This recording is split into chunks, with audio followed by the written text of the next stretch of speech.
Hello, everyone. Welcome to another edition of Cameron's Non-Judgment Fellowship. Now, today, I wanted to take a break from our usual study of Revelation and Genesis. I thought today it would be good to go over something topical and remember why community is important. So, I know in some churches, in some situations, or even in some other environments, that people will be like, oh, well, this is wrong. You can't live with so and so. You can't blah, blah, blah, blah, blah. And honestly, if we are called to live in community with others, that means we're called to live with our brothers and sisters. Now, I'm not saying that we have to live with anyone in their homes or anything of that sort. However, whether you live alone or if you choose to have a roommate, whoever you choose to have as a roommate, it should not matter what gender they are. The only exception to this is if you struggle with sexual immorality, meaning, obviously going around trying to sleep with everyone, then maybe you should think about not living with anyone. However, if you pay your own rent, if you feel that God has helped you or helped get you to a good spot, and if the person or persons that want to live with you want to help you with bills and things of that sort, if they feel they can help with that, even better. It just helps take some of the financial burden off you.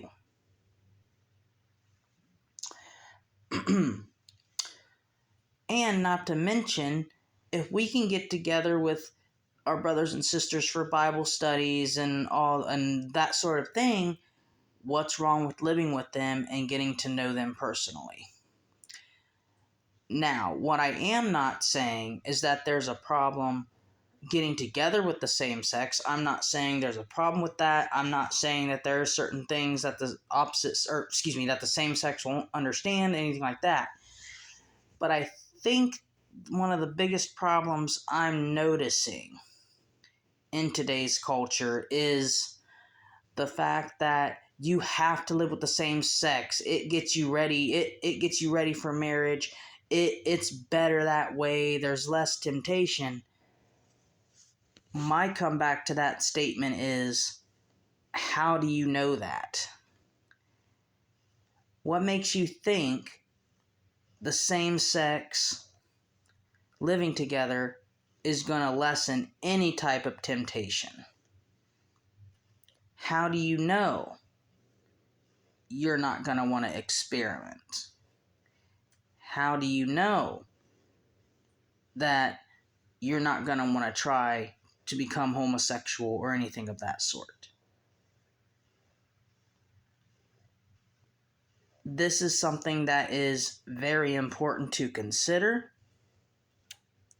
Again, as I started off saying, we are meant to live in community with others, with our male and female friends. Again, not saying you have to live with someone in your home, but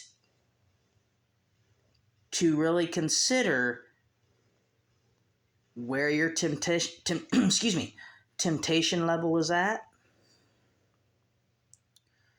and to consider and to pray and to make sure your excuse me, to make sure that your intentions are good. And I know that saying the intentions may be good, but they can shift at any time. That may be true. However, if you're really serious about wanting to do good and wanting to help, or just wanting to be in a community with someone or a group of people, as long as you know what your intentions are and as long as you have God on your side, that's all that matters. And God will direct you in the proper place. So, in conclusion to this, remember, living with the same or opposite sex isn't wrong. It's your motives and intentions that may be. So my prayer for anyone listening to this would be, are you wanting a roommate? Are you wanting to live with the same or opposite sex? If so, where do you think you stand? If you feel like you're still working on your temptation level, my other prayer would be that God would help you get you to a good spot so you can help be out and serve your community more without temptation. And that was just a quick topical teaching on why community matters, and it shouldn't matter what gender you live with. I thank you guys for listening, and please join me tomorrow as for Cam's counseling. We are going to actually start a series for people who are struggling with faith, if whether God is not only real, but if God actually condones or likes evil. So we're going to be starting a series. We're going to be reading a book called Is God a Moral Monster by Paul Copan. For those of you that have read this book, it's going to be interesting. You might be interested in maybe checking it out and rereading it. It's a really good book.